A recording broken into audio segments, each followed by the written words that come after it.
Welcome back, and this is week 7 of part 2, and our next to the last week of this course, and we are on chapter 12 of Longchenpa's text, Timeless Freedom.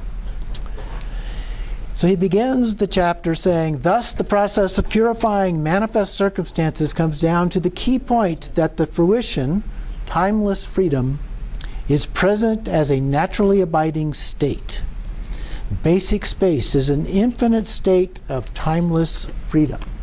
So he's using a different term than he has in some cases, but referring, to essentially the same thing here. So from the root text, he says, all phenomena are timelessly free in awakened mind, and so there is no phenomena that is not free. And at the bottom of the page, this mode of freedom can be explained in detail. One way things are timelessly free is that they have no basis or foundation. So from the root text on the next page, 320, samsara is timelessly free, free in primordial purity. Nirvana is timelessly free, free in spontaneous perfection. Sensory appearances are timelessly free, free in having no basis or foundation. Conditioned existence is timelessly free, free in the heart essence of enlightenment. Elaboration is timelessly free, free in the absence of limiting alternatives. Non-elaboration is timelessly free, free in unborn purity.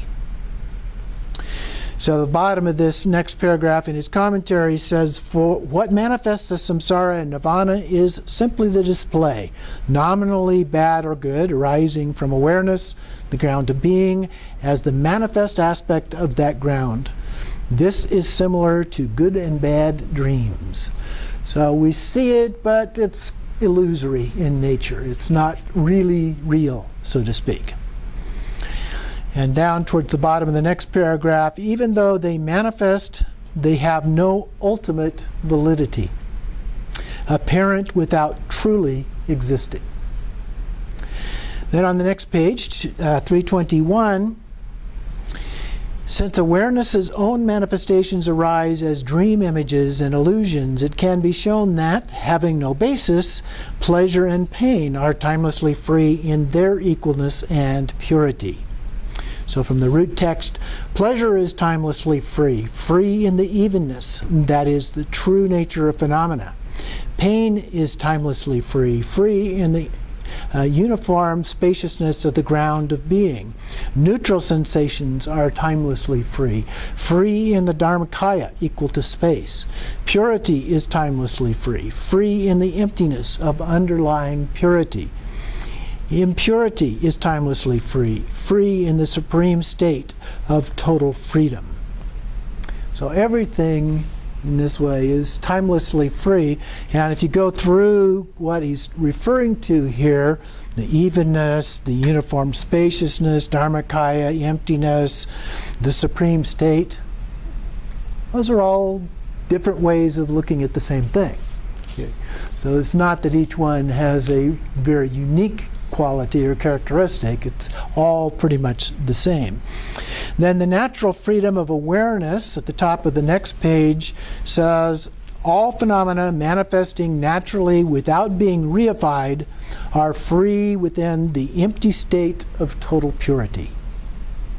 So when we reify them, that's of course when we get into trouble. And then at the bottom of the page he quotes the all-creating monarch. The very nature of awakened mind is the heart essence of all phenomena without exception.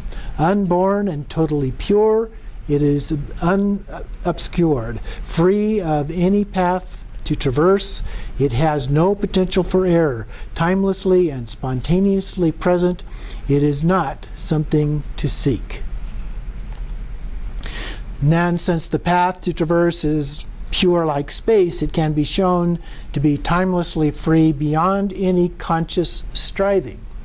So from the root text, levels of realization and spiritual paths are timelessly free, free in transcending the stages of development and completion. View and meditation are timelessly free, free in the absence of renunciation and acceptance. Conduct is timelessly free, free in the wholly positive state. Fruition is timelessly free, free in the absence of hope and fear. Samaya is timelessly free, free in the supreme nature of phenomena. Recitation and mantra repetition are timelessly free, free in transcending verbal expression. And meditative absorption is timelessly free, free in transcending the realm of thought. So again, all of these things that we think about in the context of practice, particularly meditation practice, are also free in slightly different ways, but nothing needs to be done. They're free already. And then on page 324, he quotes from the All-Creating Monarch once again, one of his favorite texts.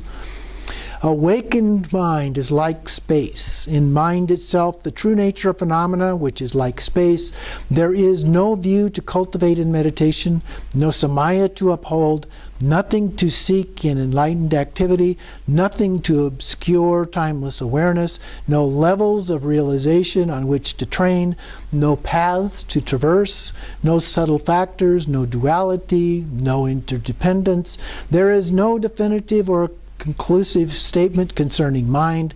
Since it is beyond value judgments, there are no pith instructions for coming to some decisive experience. This is the view of awakened mind, great perfection. And it reads a lot like the Heart Sutra, very reminiscent, that via negativa approach of the Heart Sutra. And then 3 lines down in the next paragraph, Dharmakaya is not to be sought or achieved elsewhere, since it abides within you. And such factors as view, meditation, contact, and fruition obscure unobstructed awareness in all its nakedness.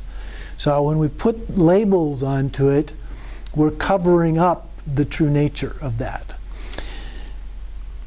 Therefore, you reach the definitive conclusion that self-knowing awareness, which transcends all phenomena, is like space. In this sense, space just has no qualities, no characteristics. It just is in all its evenness. Continuing on page 326, toward the bottom, he quotes naturally arising awareness. And on 327, down about 6 or 7 lines there, it is free of the dependent factors entailed in the spiritual path. This is the realization of the very meaning of awareness, the meaning of timeless awareness. There is no metaphor, only the actuality. And then on to the bottom of that quote, timeless awareness involves no attachment. It is beyond the extremes of attachment and non-attachment, beyond the words transcended and not transcended. Moving on a few pages to 331. The key points for discerning the implications of this stage are as follows. Another list for us. Existence and non-existence are timelessly free, for freedom lies in the transcendence of extremes. Affirmation and denial are timelessly free, for freedom lies in the lack of any basis or foundation. What is authentic is timelessly free, for freedom lies in the transcendence of conceptual frameworks. What is not authentic is timelessly free, for freedom lies in the transcendence of conceptual bias.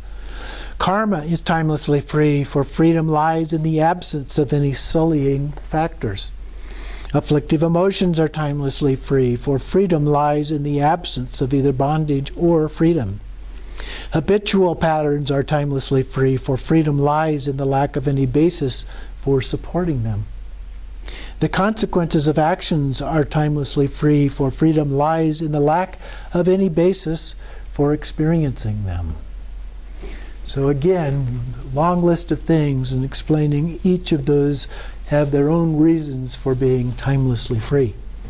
Continuing on page 333, toward the top, the fixating constraints involved in a spiritual path and antidotes are transcended. So from the root text, antidotes are timelessly free, free in the absence of anything to abandon. There is neither renunciation nor acceptance, but freedom in expansiveness equal to space itself. Freedom is timelessly free, free in the absence of bondage. The lack of freedom is timelessly free, free in the absence of both bondage and freedom. Relaxation is timelessly free, free in the absence of anything to be relaxed. The state of resting imperturbably is timelessly free, free in the absence of anything to be brought to rest. At the bottom of his commentary paragraph there, the state of resting imperturbably is timelessly free because neither the process of resting, someone to make it happen, nor something to be brought to rest has ever known existence. So there is suchness itself, a timelessly non-dual state. So again, he's pointing out that these transcend the concepts, the labels, and all of those other things that just become baggage, if you will, in experience, in the direct experience of these. On page 334, down just a little ways on the page, a definitive summary of these key points is as follows. So here from the root text, in brief, all phenomena that are appearances or possibilities, as well as what is neither an appearance nor a possibility and is beyond ordinary phenomena, all these are already timelessly free in basic space. So there is no need now for anyone to make an effort to free them anew. And then at the bottom, it is also pointless to make an effort to strive or to prove the logic of the foregoing points. So from the root text, even though you might make an effort to do this, it would be pointless. So don't. Do not strive or try to achieve. Don't look. Do not look at the concepts in your mind. Don't meditate. Do not meditate on the phenomena of your ordinary consciousness. Don't analyze. Do not analyze sense objects in ordinary mind. Do not try to achieve. Do not try to achieve results out of hope and fear. Don't reject. Do not reject afflictive emotions and karma. Don't accept. Do not accept anything as true. Don't bind. Do not bind your mind stream. And in the middle of the paragraph that follows in his commentary there, within the essence of awareness, there is neither an object that can be reified, nor a subject that can be reified as some agent to take action. So I emphasize, don't. Okay? Don't do it. Okay. In the next paragraph toward the bottom there, similarly, do not get involved in conduct, achievement, renunciation, or acceptance, constraints, or fixation. Awareness is beyond existence and non-existence, beyond dualistic perception. He gives there then a long list of things that elaborate on this a little bit. I won't go through all of those. You can read through that long list. But continuing on here on page 338, from the perfect dynamic energy of the lion, starting the fourth verse from the bottom there on the same page, 338. Great perfection is non-conceptual awareness itself. It will not be realized through meditation. Great perfection is naturally occurring timeless awareness. It will not be accomplished by being achieved. Great perfection is the single decisive fruition. It is not perfected by being developed. Great perfection is the direct encounter with sensory appearances. It will not be appreciated by being reified as an object. Great perfection is the radiance of non-conceptual lucidity. It is ultimate truth that is not realized through attachment. Great perfection is the perfect ground of distinct forms. One cannot fathom it through analysis. Great perfection is the 5 unchanging paths. One will not traverse these by training. Great perfection is the naturally pristine fruition state. It will not be attained by being achieved. Great perfection is the very essence of the secret mantra approach. Spiritual attainment will not come about through offerings. Great perfection is emptiness, timeless awareness itself. Self-knowing awareness will not be perceived by being thought about. Great perfection is the clarity of natural illumination. It will not be perceived by being conferred.